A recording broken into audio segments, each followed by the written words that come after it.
Et la mise en examen d'Arnaud Lagardère pour abus de biens sociaux et abus de pouvoir. La justice soupçonne l'homme d'affaires d'avoir puisé dans les comptes de ses sociétés pour financer son train de vie. Autre chef d'accusation, diffusion d'informations trompeuses, achat de votes et non-dépôt de compte. Placé sous contrôle judiciaire, Arnaud Lagardère doit fournir un cautionnement de 200 000 € à la justice. Il a été entendu dans le cadre d'une enquête ouverte par le parquet national financier en 2021, basée sur une plainte du fonds Amber Capital, ainsi qu'un signalement de l'autorité des marchés financiers.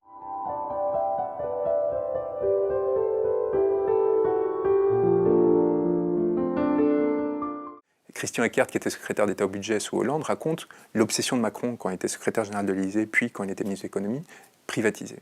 Les privatisations d'aéroports de Paris, de la Française de Jeux, etc., étaient déjà proposées par Emmanuel Macron quand il était d'abord à l'Élysée comme conseiller de Macron, puis après comme ministre de l'économie. Pourquoi est-ce qu'il faisait ça ? Aucune raison, on l'a vu avec les débats avec l'aéroport de Paris, il n'y a aucune justification économique ou autre à ces privatisations. C'est pour prendre, voilà, piller du capital d'État, brûler du capital d'État, l'offrir à des interlocuteurs qui, derrière, vont l'appuyer en retour.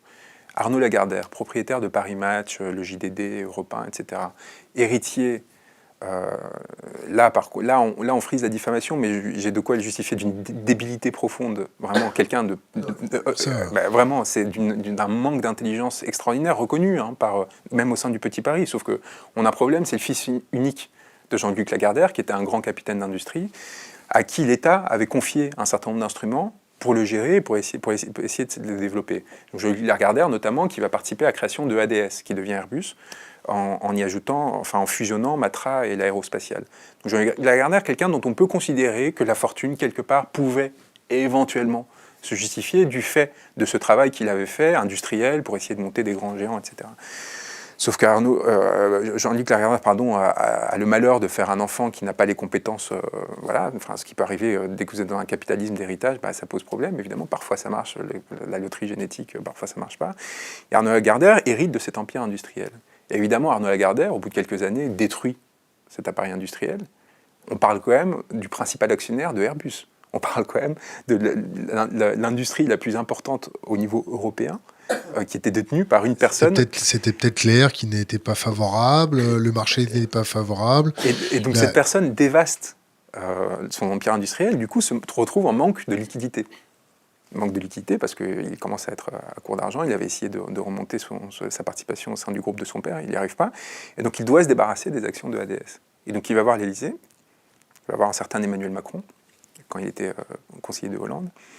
Et ils vont monter ensemble une opération qui va permettre à Lagardère de récupérer près de 100 millions d'euros de dividendes personnels sur une opération qui en tout va rapporter 1,8 milliard d'euros à son groupe, par une série de rachats en fait, qui va être pilotée par l'État, même si l'État ne va pas racheter directement les actions, mais qui va faire racheter quelques actions par EADS elle-même, et le reste en fait par une opération de mise en marche sur le marché, bien sûr, et qui va permettre donc à Lagardère de récupérer ces 100 millions d'euros de dividendes.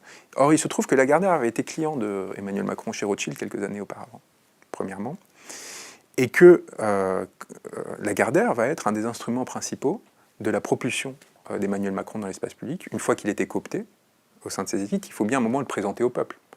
On est encore dans une simili-démocratie, il y a quelque chose qui s'appelle les élections, il faut un moment quand même... Donc il va y avoir une stratégie de propulsion médiatique avec les 29 unes de Paris Match et compagnie qui vont se mettre en place. Et il y a quelque chose de fascinant, il y a un livre qui s'appelle Mimi, qui est sorti en septembre 2018. Mimi Marchand. Qui porte sur Mimi Marchand, la reine des paparazzis de Paris, qui est celle qui alimente en ragot, en secret, etc., en photo volée. Rappelez-nous, Michel Marchand, personnage sulfureux. Je ne sais pas si sulfureux, mais en tout cas condamné pour trafic de stupéfiants, après s'être fait gauler avec 500 kg de hashish dans une camionnette, et puis après toute une série d'autres choses. Consommation personnelle. Consommation personnelle, 500 kg. Et à partir de là, en fait, elle va construire un réseau qui va s'appuyer sur des policiers véreux, le milieu, toute une série d'informateurs qui vont lui permettre de rentrer dans ce milieu du marché de l'information, du Petit Paris, et de s'y faire un nom. Et donc ce livre présente Mimi Marchand comme l'instrument de l'ascension d'Emmanuel Macron, en disant c'est grâce à elle qu'il a eu toutes ses unes dans tous ses médias, etc. On se rappelle, c'était une opération de communication massive et soudaine, et on sait par exemple que les paparazzades qui a été faites de Brigitte et Emmanuel Macron dans Paris Match étaient des fausses paparazzades. C'est-à-dire qu'en fait, elles étaient organisées avec l'accord de Macron. Pourquoi est-ce que Mimi, en fait, Cet ouvrage est un scandale. Parce qu'il donne l'impression au lecteur, et c'est en fait c'est ce qui va permettre de comprendre à quel point la fabrique d'informations est viciée dans ce pays. Il donne l'impression au lecteur que c'est Mimi Marchand, donc, qui a permis à Emmanuel Macron de rentrer dans l'espace public, d'être propulsé, et de faire toutes ses unes, etc. Et donc avec une autorité de papier glacé, complètement artificielle, de s'imposer aux Français, pour après évidemment s'effondrer comme une star de télé-réalité s'effondrerait, parce que à semaine X vous l'aimez, à X plus 1, bah, vous vous rendez compte qu'en fait, parce que c'est complètement superficiel. Et ben ce que raconte pas Mimi, c'est que qui est le propriétaire de Paris Match et compagnie, donc de tous ces appareils de pouvoir qui sont mis en branle pour défendre Emmanuel Macron, bah, c'est Arnaud Lagardère. Et pourquoi est-ce qu'il raconte pas que c'est évidemment Arnaud Lagardère et son homme de main, Ramzi Kiroun, qui était conseiller de Macron en communication, qui ont fait cette opération de communication en s'appuyant sur les outils que leur fournissait Xavier Niel, et notamment cette paparazzi, mais qui est évidemment pas capable, enfin c'est un paparazzi qui n'est pas capable d'imposer une une à Paris Match. Enfin, vous voyez bien, c'est pas la pauvre Mimi Marchand qui fait lever de la victoire dans le bureau de l'Élysée quelques semaines après l'élection de Macron. C'est pas elle qui a ce pouvoir-là, c'est évidemment les propriétaires de ces médias qui font la ligne éditoriale de ces médias. Pourquoi ils le disent pas? Parce que l'ouvrage est publié chez Grasset. Et Grasset appartient à qui? À Hachette. Et Hachette appartient à qui? À Lagardère. Et donc vous avez des pseudo-journaux, soit médias, soit livres d'investigation, qui sont censés vous donner la vérité, qui font du scandale, exactement comme avec l'affaire Benalla, et qui en fait servent à masquer. Et en fait à cramer un clampin. Donc on se débarrasse de Mimi Marchand, on met quelqu'un d'autre à la place. Et entre-temps, là-haut, tout va bien.